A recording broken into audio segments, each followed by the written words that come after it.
Assalamualaikum warahmatullahi wabarakatuh. Salam sejahtera bagi kita semua. Om Swastiastu, Namo Buddhaya, dan salam kebajikan.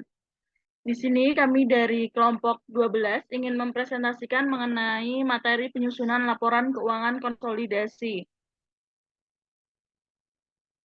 Sebelumnya, perkenalkanlah anggota kelompok kami terlebih dahulu.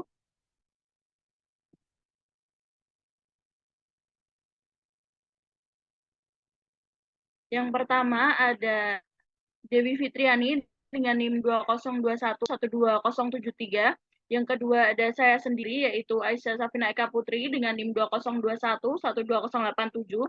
Dan yang terakhir ada Nur Sinta Soraya dengan NIM 2021 12093. Materi yang pertama akan dipresentasikan oleh Dewi Fitriani. Baik, jadi pembahasan kita pada pertemuan kali ini yaitu mengenai laporan keuangan konsolidasi dengan menggunakan metode equity dan metode cost.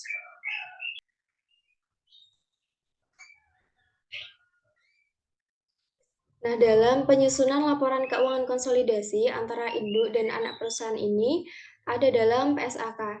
Yang pertama ada PSAK 4 pasal 19 yang berbunyi suatu induk perusahaan yang memiliki baik langsung maupun tidak langsung melalui anak perusahaan lebih dari 50% saham berhak suara pada perusahaan lain harus menyajikan laporan keuangan konsolidasi. Jadi, jika suatu induk ini mempunyai saham lebih dari 50% saham anak perusahaannya, maka induk perusahaan ini harus membuat laporan keuangan konsolidasi. Kemudian PSAK 4 paragraf 6 yang berbunyi anak perusahaan tidak perlu dikonsolidasikan apabila pengendalian dimaksudkan untuk sementara dan anak perusahaan dibatasi oleh suatu restriksi jangka panjang. Dan terakhir PSAK 4 paragraf 11 dan 24 yang menyatakan bahwa laporan keuangan harus disusun menggunakan kebijakan akuntansi yang sama untuk transaksi. Apabila kebijakannya berbeda, maka harus dilakukan penyesuaian. Yang pertama yaitu metode equity. Ada beberapa rekening yang perlu diperhatikan saat terjadi perubahan modal anak perusahaan. Yang pertama yaitu rekening investasi saham pada anak perusahaan. Rekening ini akan berubah jumlahnya apabila anak perusahaan melaporkan adanya laba, rugi, atau pembagian dividen. Kemudian yang kedua adalah rekening kas. Rekening kas akan berubah jumlahnya apabila induk perusahaan menerima pembagian dividen anak atau mengadakan pembelian saham milik anak perusahaan. Yang ketiga, rekening piutang dividen dari anak perusahaan.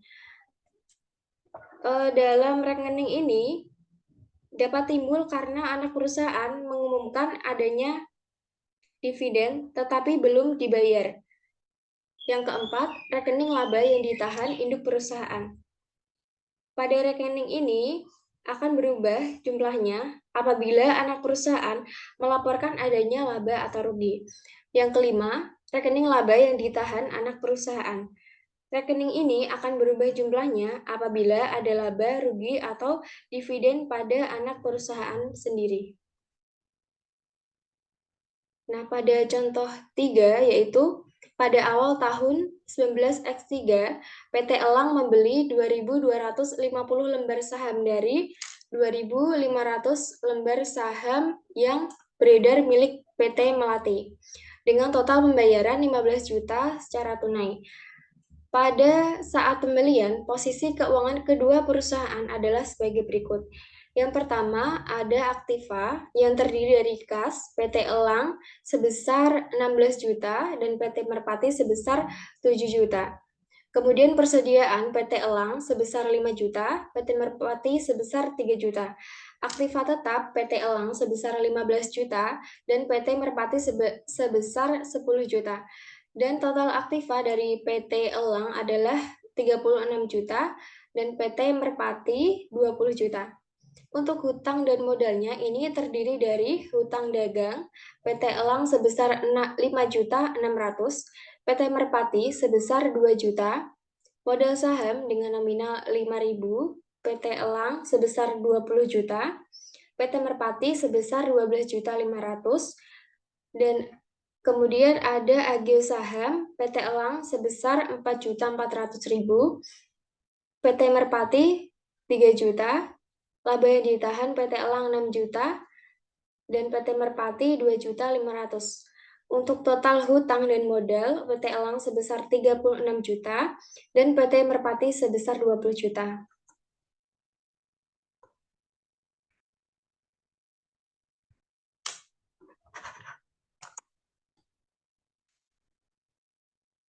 Nah, setelah saham PT Merpati dibeli oleh PT Elang, kedua perusahaan yang berafiliasi tersebut beroperasi dengan melakukan usahanya masing-masing.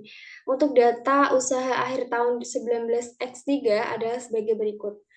Untuk laba atau rugi perusahaan tahun 19X3, PT Elang ini ruginya sebesar 3.500.000 dan PT Merpati laba sebesar 10 juta. Kemudian dividen yang dibagikan itu 50% tunai, PT Elang sebesar 1 juta dan PT Melati 0. Selanjutnya adalah pencatatan PT Elang dengan menggunakan metode equity. Ada sebagai berikut. Jadi PT Elang ini harus membuat jurnal. Untuk yang pertama yaitu mencatat pembelian 2.250 lembar saham milik PT Merpati dengan total pembayaran 15 juta. Jurnalnya adalah investasi saham PT Merpati pada kas sebesar 15 juta. Transaksi yang kedua yaitu pada akhir tahun PT Elang mengakui hak atas laba anak perusahaan sebesar 90% kali 10 juta, sama dengan 9 juta. Untuk jurnalnya adalah investasi saham PT Merpati pada laba PT Merpati sebesar 9 juta. Yang ketiga, mencatat adanya hak atas pembagian dividen dari anak perusahaan sebesar 90% kali 5 juta, sama dengan 4.500.000. Untuk 50% dari 4.500.000 ini dibayar tunai dan juga 50%-nya dibayar dalam bentuk piutang. Untuk jurnalnya adalah kas di debit sebesar 2.250.000, piutang dividen PT Merpati di debit sebesar 2.250.000 dan investasi saham PT Merpati sebesar 4.500.000 di kredit. Yang keempat, mencatat rugi usaha PT Elang sendiri sebesar 3.500.000. Nah, karena PT Elang ini rugi, maka langsung dibebankan kepada laba ditahan. Untuk jurnalnya adalah laba yang ditahan pada rugi usaha sebesar 3.500.000. Yang kelima, mencatat pembagian dividen kepada pemegang saham PT Elang sebesar 1 juta dibayar tunai. Dibayar tunainya 50% dan bentuk hutangnya 50%. Jurnalnya adalah laba yang ditahan sebesar 1 juta, kas 500.000 di kredit dan rugi usaha di kredit 500.000. Nah, setelah PT Elang sebagai induk perusahaan membuat jurnal, kemudian menghitung besarnya rekening-rekening yang berhubungan dengan konsolidasi anak perusahaannya. Yang pertama, rekening kas. Untuk rekening kas PT Elang, itu akan berubah menjadi 16 juta, itu dari saldo awal, dikurangi 15 juta pada transaksi pertama, kemudian ditambah 2.250.000 dikurangi 500.000 sama dengan 2.750.000. Kemudian 2.750.000 ini dikurangi dengan rugi usaha PT Elang yaitu sebesar 3.500 sama dengan rugi 750.000. Kemudian PT Merpati yaitu 7 juta ditambah 10 juta. 10 juta ini laba dari PT Merpati sama dengan 17 juta. Kemudian dividen tunainya minus 2.500.000. Untuk saldo akhirnya 14.500.000. Yang kedua adalah rekening investasi. Pada saat pembelian itu sebesar 15 juta, pengakuan labanya 9 juta, pembagian dividennya minus 4.500.000, dan total saldo akhirnya 19.500.000. Yang ketiga, rekening piutang dividen pada PT Merpati sebesar 2.250.000. Nah, piutang pada anak perusahaan ini harus dihapuskan atau dieliminasi. Tetapi jika piutang dividen ini kepada pihak luar, maka tidak perlu dieliminasi.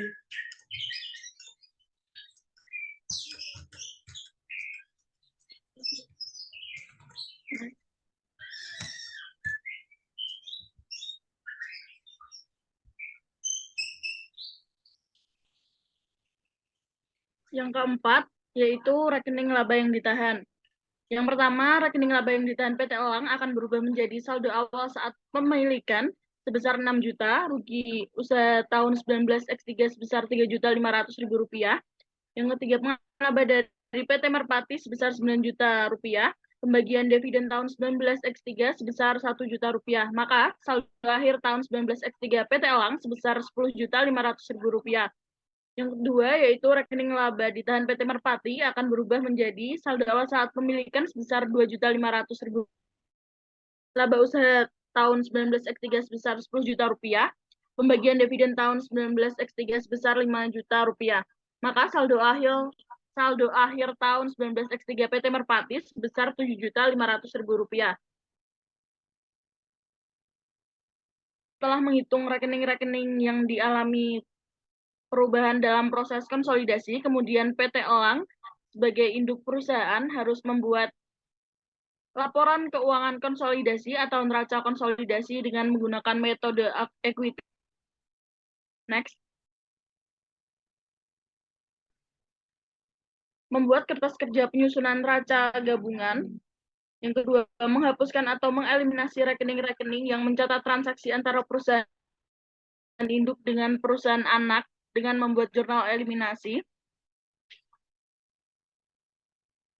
Yang ketiga, membuat neraca konsolidasi. Next.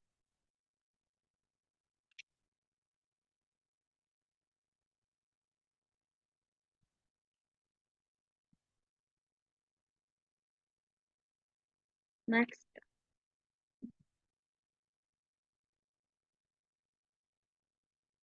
Berikutnya adalah kertas kerja perusahaan neraca konsolidasi PT Elang dan perusahaan anaknya PT Merpati pada periode 31 Desember 19X3. Total aktiva PT Elang sebesar 41 juta rupiah, total aktiva PT Merpati sebesar 27.500.000 rupiah, eliminasi baik di sisi debit maupun di sisi kredit sebesar 22.950.000 rupiah, neraca konsolidasi baik di sisi debit maupun kredit sebesar 46.750.000 rupiah. Next.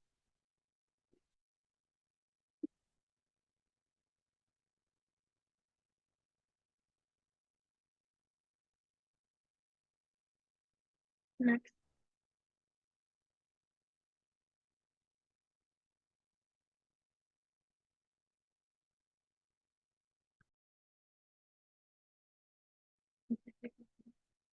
Stop record tayo.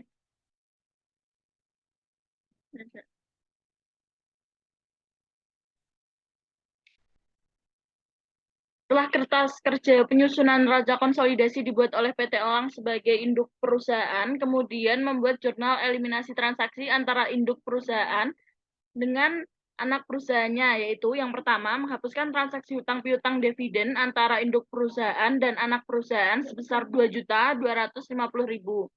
Dengan jurnal hutang dividen pada induk pada buku PT Merpati sebesar 2.250.000 rupiah, dan di sisi kredit piutang dividen pada anak pada buku PT Elang sebesar 2.250.000 rupiah.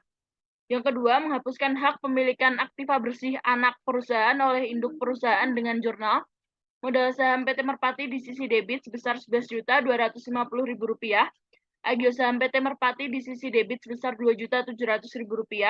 Laba yang ditahan PT Merpati sebesar Rp6.750.000. Investasi saham PT Merpati di sisi kredit sebesar Rp19.500.000. KNBDHP di sisi kredit sebesar Rp1.200.000.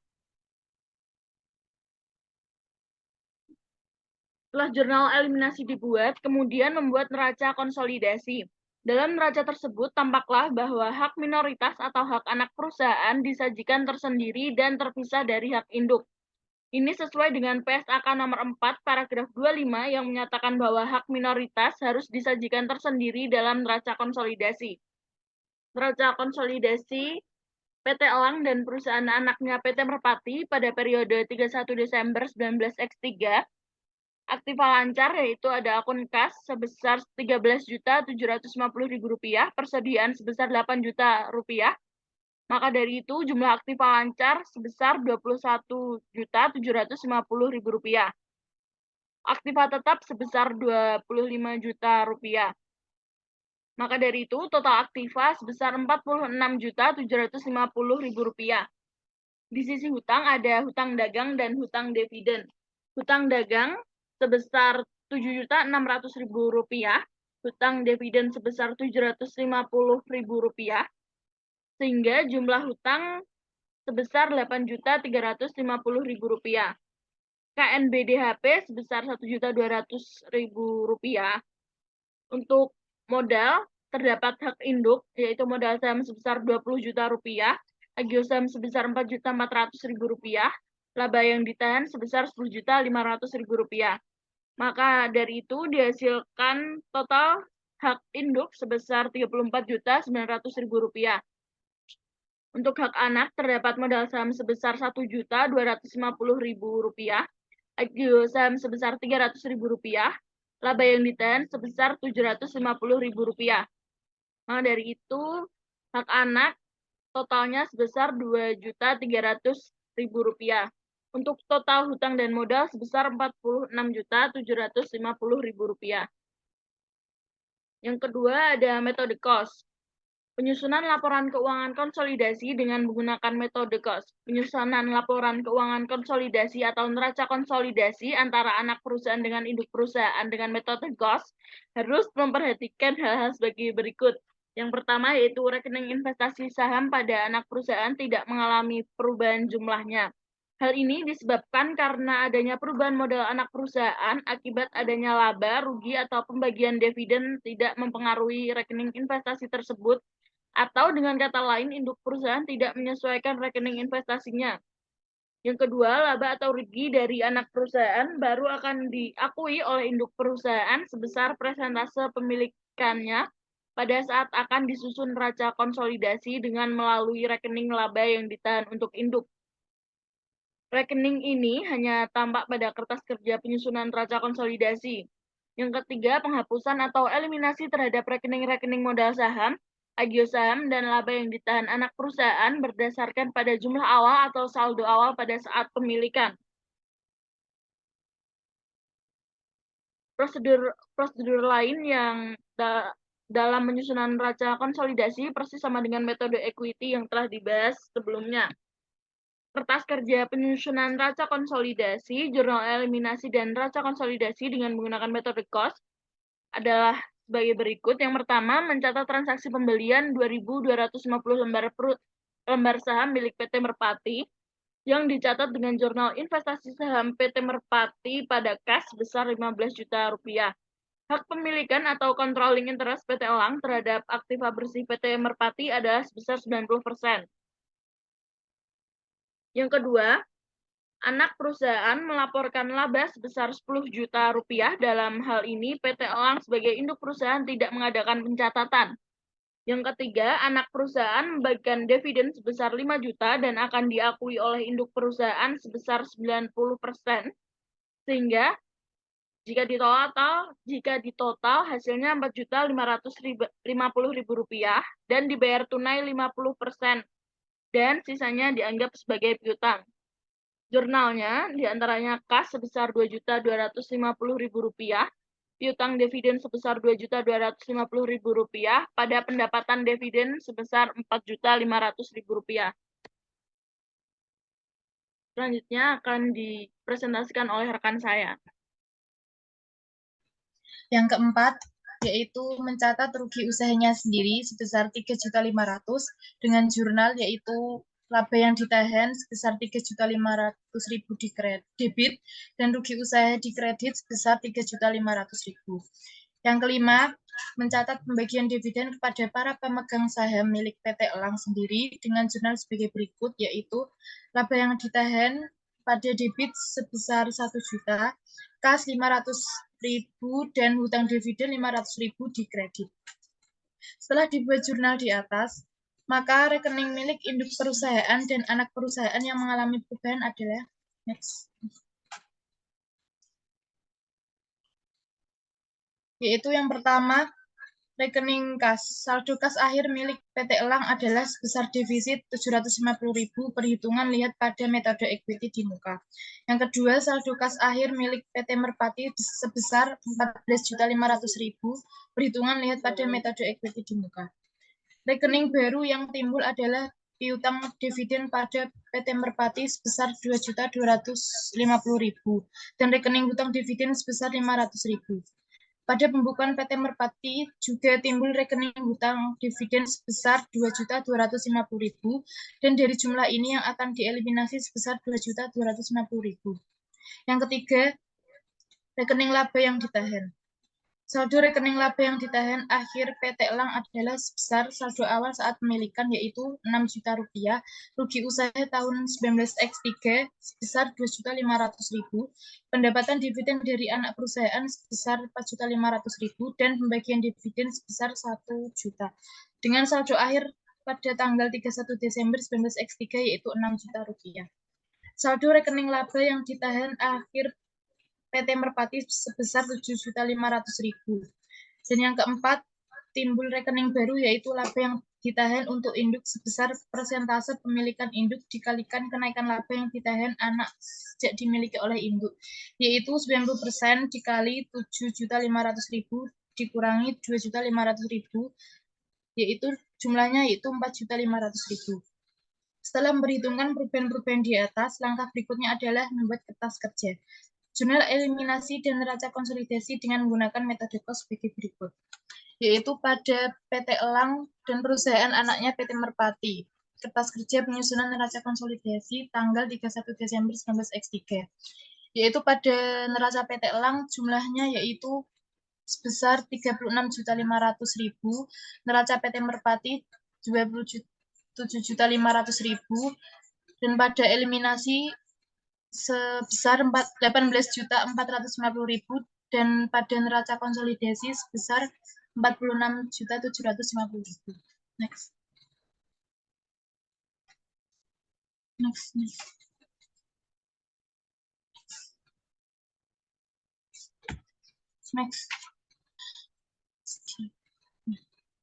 Setelah kertas kerja penyusunan neraca konsolidasi dibuat, kemudian yaitu membuat jurnal eliminasi sebagai berikut.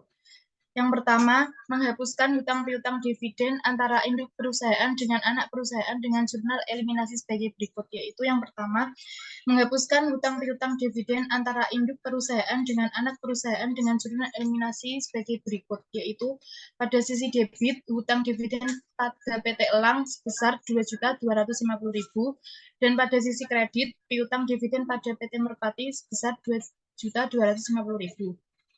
Yang kedua, menghapuskan hak pemilikan atau controlling interest induk perusahaan terhadap anak perusahaan dengan jurnal eliminasi sebagai berikut, yaitu model saham PT Merpati 11.250.000, agio saham PT Merpati 2.700.000 dan laba yang ditahan PT Merpati sebesar 2.250.000 di sisi debit dan di sisi kredit yaitu investasi saham PT Merpati sebesar 15 juta dan KNB HDP 1.200.000 di sisi kredit.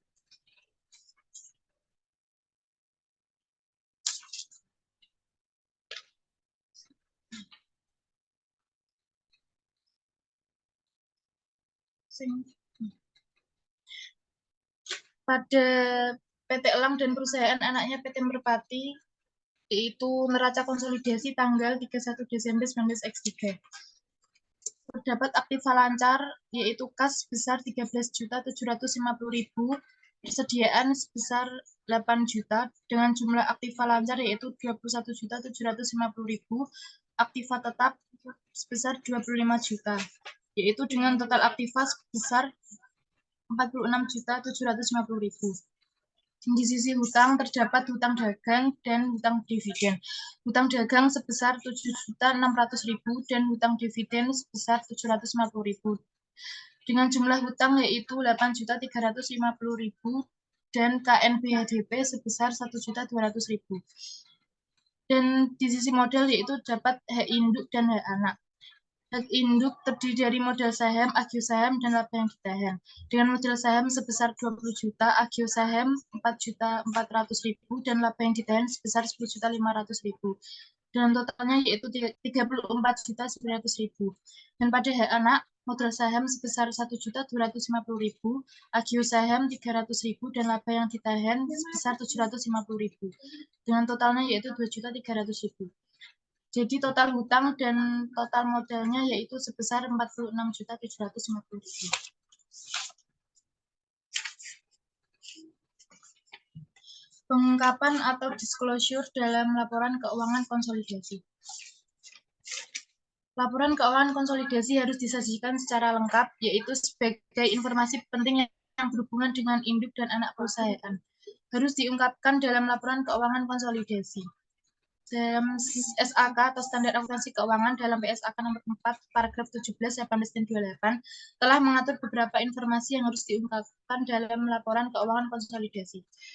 Adapun beberapa hal yang penting harus diungkapkan dalam laporan keuangan konsolidasi, yaitu antara lain, yang pertama, daftar anak perusahaan yang signifikan, yang antara lain yaitu mencakup nama, tempat, kedudukan, persentase pemilikan, dan persentase hak suara apabila berbeda dengan persentase pemilikan. Yang kedua, alasan untuk tidak mengkonsolidasikan anak perusahaan jika ada. Yang ketiga, sifat hubungan antara induk dan anak perusahaan yang menyebabkan induk perusahaan dapat melakukan pengendalian terhadap anak perusahaan meskipun hak suara induk perusahaan, baik langsung maupun tidak langsung, 50% atau kurang. Yang keempat, pengaruh dari akuisisi dan penjualan atau pengalihan penyertaan atau investasi pada anak perusahaan terhadap posisi keuangan dan hasil usaha konsolidasi tahun berjalan dan tahun sebelumnya.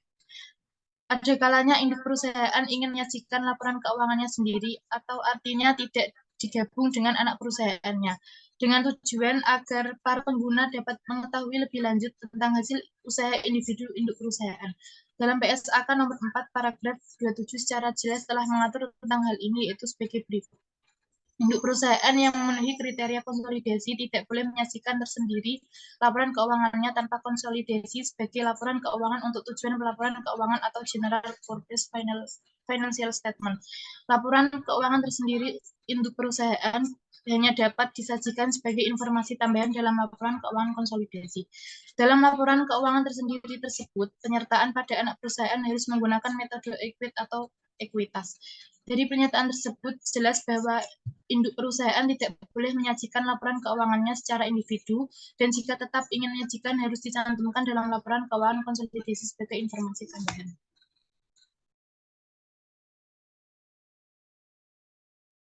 Baik, sekian presentasi dari kelompok kami. Kurang lebihnya kami mohon maaf. Wassalamualaikum warahmatullahi wabarakatuh.